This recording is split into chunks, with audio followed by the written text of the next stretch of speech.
হচ্ছে তার ছেলেকে সুসন্তান। আমি একদিন লাই, 2 দিন লাই, 3 দিন পর্যন্ত আমি স্বপ্ন দেখলাম যে তোমাকে আমি আল্লাহর রাস্তায় কুরবানি করছি। বিনা ময়দানে তোমাকে নিয়ে যে ছুরি হাতে করে তোমাকে আল্লাহর রাস্তায় আমি কুরবানি করছি। ও সন্তান, তুমি কি বলো তোমার রায় কি?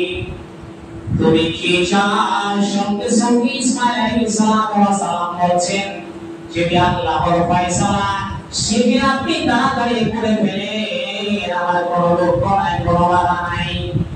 যেটি আল্লাহ অর্ডার করেছেন সঙ্গে সঙ্গে করে ফেলেন। ইব্রাহিম আলাইহিস সালাম খালি অস্ত্র নিয়ে চলে গেলেন মিনার ময়দানে। তাকে ইসমাঈল আলাইহিস সালামকে কুরবানি করার জন্য হাতে ছুরি নিয়ে আসে। সঙ্গে সঙ্গে আল্লাহ বলেন ইব্রাহিম রে, আমার সন্তানটা বইলাইনা কাদালিকা নাজিসিল মুহসিনিন। ইব্রাহিম তুমি তোমার স্বপ্নকে সত্য করে দেখালে।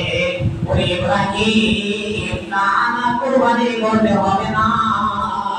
একটা ওই জায়গা থেকে একটা তোমার সেই থেকে জানাতে পাঠালো, আর সেই জানাতে কুরবানি করলো। এটা ছিল আল্লাহর পক্ষ থেকে একটা কি পরীক্ষা। এটা ছিল কি একটা পরীক্ষা। আল্লাহ পরীক্ষা দিয়েছে ইব্রাহিম আলাইহিস সালামকে। সেই পরীক্ষাতে পাস করতে পারবে কি পারবে না সেটা কিন্তু যতই পরীক্ষাতে পেয়েছিলেন ইব্রাহিম আলাইহিস সালামকে সমস্ত পরীক্ষাতে পাস করে দিয়েছিলেন।